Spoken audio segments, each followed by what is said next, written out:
chers frères et sœurs en Christ, nous lisons nos passages bibliques tirés des Actes des Apôtres, chapitre 2, versets 14 à 21.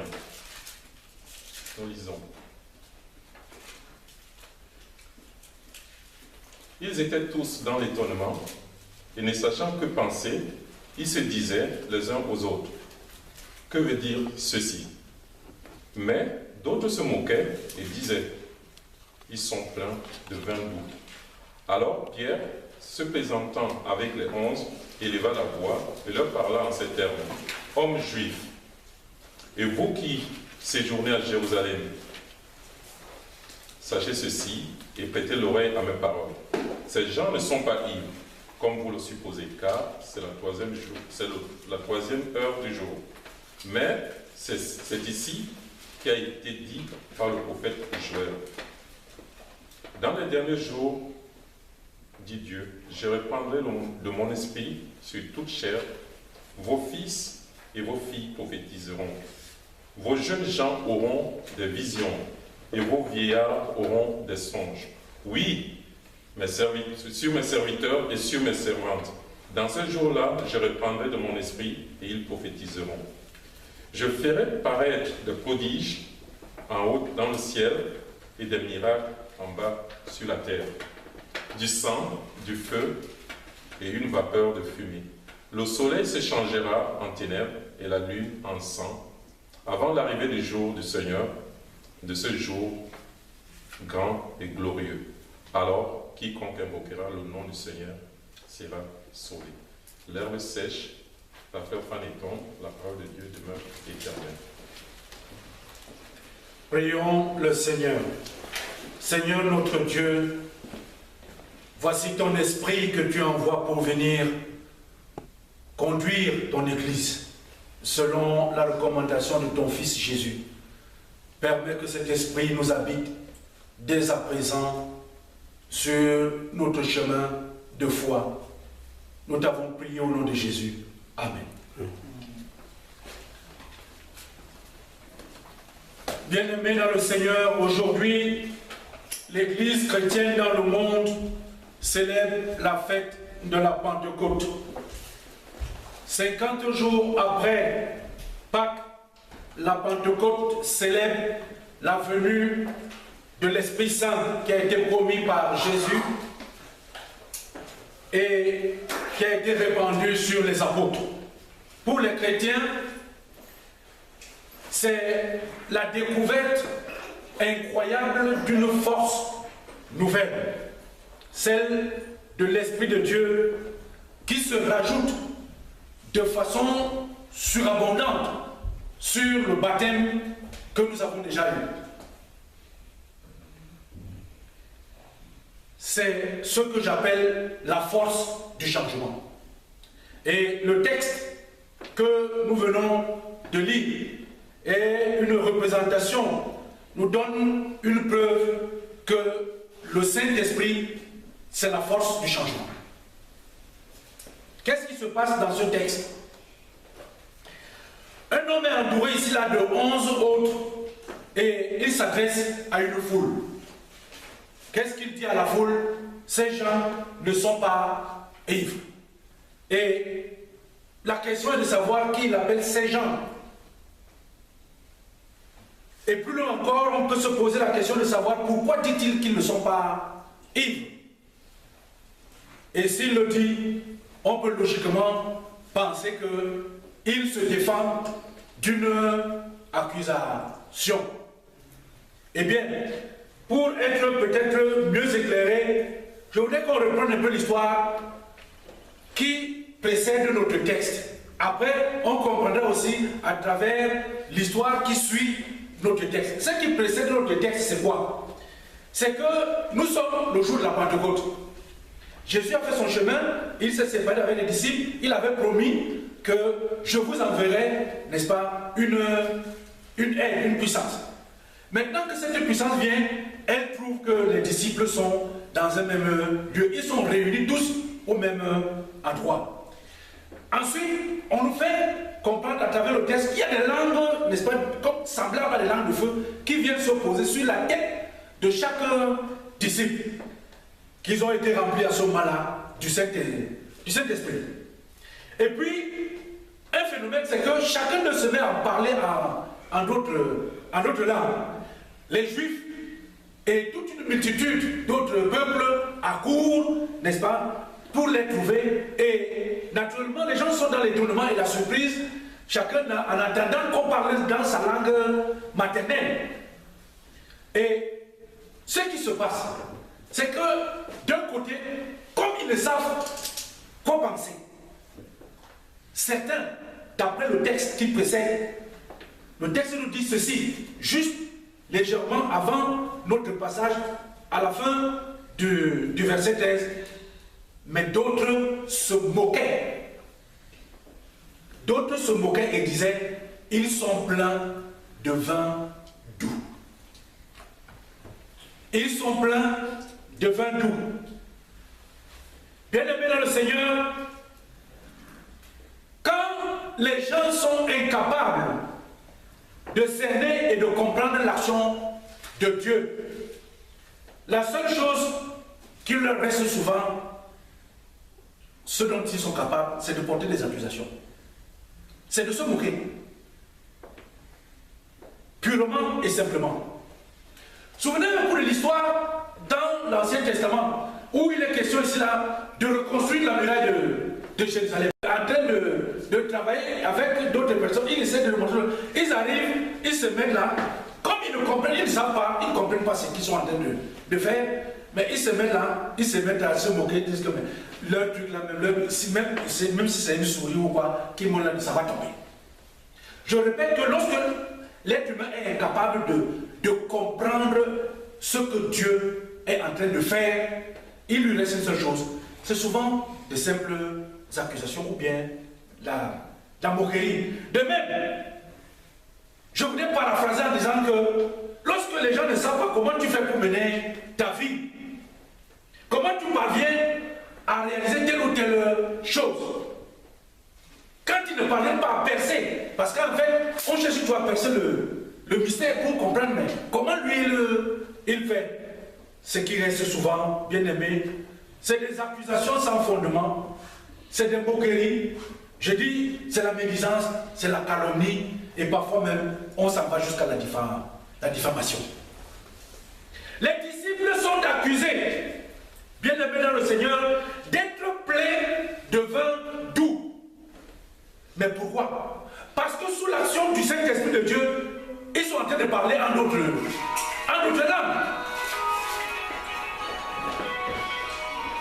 Voilà pourquoi ils doivent, n'est-ce pas, être traités de la sorte. Juste parce qu'ils sont en train de parler en langue sous l'action. Ce n'est pas eux-mêmes qui ont décidé de commencer à parler en langue, mais c'est l'action de l'Esprit de Dieu qui rentre en eux, les remplit et qui les pousse maintenant à agir. Bien-aimés dans le Seigneur, ils ont vu quelque chose d'exceptionnel, quelque chose qu'ils n'ont jamais compris, ils accusent. Je prends un peu d'exemple. D'autres personnes se demandent qu'est-ce qu'ils font là, même là, à la faillite. Qu'est-ce qu'ils font là? Mais, bien aimé dans le Seigneur, celui qui ne comprend pas l'action de Dieu ne peut pas comprendre ce que nous faisons ici, ou bien d'autres ailleurs. Mais, voici, qu'est-ce qu'il y a à regarder dans la vie des disciples? Parce que, en relisant le texte, je me suis posé la question, mais les gens ont entendu un bruit, est-ce qu'ils étaient obligés de venir? Ils n'étaient pas obligés de venir. Maintenant qu'ils quittent, ils arrivent là où les disciples sont réunis. Quel est le problème? Si tu entends même parler ta langue, tu es plutôt content. Est-ce que ça doit être un problème? On se souvient aussi de ce qui s'est passé avec Moïse et son Dieu. Parce que Moïse aussi, de la même manière, il avait son Dieu, Dieu appelle Moïse, Dieu décide de l'envoyer, il fait de lui son champion. Mais qu'est-ce qui se passe? C'est que Pharaon se met à le poursuivre avec les troupes Pourquoi? Qu'est-ce que tu as à voir dans la relation d'un chrétien avec son Dieu? Bien-aimé dans le Seigneur, mais pour répondre à l'accusation, voici comment le texte nous présente la chose. Pierre se lève, il s'avance et il se présente devant la foule. Il dit ceci. Écoutez, c'est-à-dire qu'il demande, il sollicite l'attention de la foule et des Juifs. Et il se met à parler en disant, ces gens ne sont pas ivres comme vous le supposez. Ils ne sont pas ivres. J'ai relevé ici ce que j'appelle la solennité et la sérénité de Pierre. Et vous allez comprendre pourquoi. Dans sa façon de se présenter, il y a une hauteur qu'il se donne lui-même. Pierre, c'est qui? Nous avons l'ancien Pierre, parce qu'il y a Pierre avant la Pentecôte, et il y a Pierre maintenant au moment de la Pentecôte. C'est totalement un changement radical. Voici un homme qui a été appelé par le Seigneur et qui, par le passé, on se souvient, il a trahi Jésus. Il était craintif, en même temps courageux, le premier toujours à dire, ah je vais, mais aussi le premier à renier le Seigneur. Juste parce qu'une voix de femme s'est élevée pour dire, ah, lui aussi était avec lui. Madame, est-ce qu'il y a un problème? Voilà cet homme craintif, aujourd'hui, qui se lève. Si, je vais reprendre. Alors Pierre, parce que le texte dit alors Pierre, ça veut dire qu'il y a tout ce qui s'est passé. Maintenant, alors Pierre se lève. Il se va se lever. Se présentant avec les 11, il élève la voix. C'est le texte qui dit qu'il élève la voix. Et il va parler en ces termes. Hommes juifs, et vous tous qui séjournez à Jérusalem, sachez ceci et prêtez l'oreille à mes paroles. Ces gens ne sont pas ivres. Je voudrais vous proposer comme sujet pour ce jour de Pentecôte ceci. L'Esprit Saint agit en toi au point que l'on te croit ivre. L'Esprit Saint agit en toi au point que l'on te croit ivre. Bien-aimés dans le Seigneur, nous sommes ici dans le contexte où, regardez la transformation, la force du Saint-Esprit lorsqu'il remplit une personne. Pierre n'a plus peur. Pierre n'a plus peur. Le Pierre qui a hésité quelque temps avant qu'on risque le crucifier, ce Pierre n'a plus peur. Il est habité désormais par l'Esprit Saint. Ce Pierre-là est en position maintenant de parler, lui qui ne parlait que de broutilles, de rien du tout, lui-même qui disait à Jésus, ne dis pas ceci, hey, il ne faut pas dire que tu vas mourir et tout ça, on ne va pas entendre ça. Pierre maintenant est devenu l'avocat de la parole de Dieu. Il devient l'avocat du ministère de Jésus. Il devient même l'avocat de toute l'histoire. Et qu'est-ce qu'il va prendre? Il va prendre ici là, et c'est pour cette raison, à juste titre, que même si on te croit ivre, l'Esprit Saint agit en toi. L'Esprit Saint s'est emparé de Pierre. Cet esprit s'est emparé de Pierre. Qu'est-ce qui se passe? On peut le tuer là maintenant, mais c'est pour rien. Vous accusez qu'ils ont bu du vin. Ils n'ont pas bu du vin. Ce qui se passe, c'est que c'est l'accomplissement d'une prophétie. C'est la prophétie de Joël. C'est ce qui a été prédit, que ça va se faire. Comme pour dire que l'être humain n'a aucune force de stopper le plan de Dieu. Aucun être humain ne peut arrêter le plan de Dieu. Ça a été dit, ça se réalise. Ce n'est pas la peine de venir accuser les... Et d'autre part, bien aimé dans le Seigneur, dans le texte, il est dit que Pierre se présente avec 11 autres disciples. Or, nous savons que Judas avait été... Judas, après qu'il ait trahi le Seigneur, ce qui s'est passé, c'est que lui-même il s'est donné la mort. Mais comment ils sont tous? le médecin qui écrit d'abord l'évangile et puis le livre des actes, c'est Matthias. Quelqu'un qu'ils ont copté, qui devient le 12e disciple à la place de Judas. Mais ici, Luc représente encore cette fois-ci, le 12e disciple, c'est plutôt Simon Pierre. Parce qu'il a 11 autres, et donc pour faire 12, il est le 12e. C'est pour ça qu'on se retrouve dans cette forme de discours, au lieu qu'ils disent que nous ici, nous ne sommes pas Yves. Il dit, mais ces gens ne sont pas Yves. Il y a un jeu au niveau du langage. Mais pourquoi? Parce que ici, la présentation voudrait nous mettre au cœur de l'accomplissement de la parole. Parce que le chiffre 12, c'est le chiffre des 12 tribus d'Israël. Autant on a 12 tribus, autant on a 12 disciples. C'est pour ça qu'on ne pouvait pas rentrer, n'est-ce pas, dans la mission avec un chiffre qui soit impair. Il fallait que ce soit les 12 tribus pour que ça reste toujours dans la tradition que c'est le peuple juif qui est toujours en mission, qui garde ici la place dans le cœur de Dieu. Bien-aimés dans le Seigneur, qu'est-ce que cela veut dire pour nous aujourd'hui? Nous sommes un jour de Pentecôte, et c'est un jour où nous avons décidé de communier avec le Seigneur. Lorsque nous ouvrons nos cœurs à l'Esprit de Dieu, nous ouvrons nos cœurs, l'Esprit remplit notre cœur. Quand l'Esprit a rempli notre cœur, nous ne devons plus avoir peur. Nous ne devons avoir peur de rien. Nous avons parfois des appréhensions qui sont des appréhensions humaines. Le jour où nous devons communier, on commence à voir des choses qui se passent autour de nous, qui sont de nature à nous démobiliser. Mais le Seigneur est là. L'accomplissement de la parole voudrait que celui qui est chrétien, c'est celui-là qui fait ce que Jésus a recommandé qu'il faut faire. Il faut faire.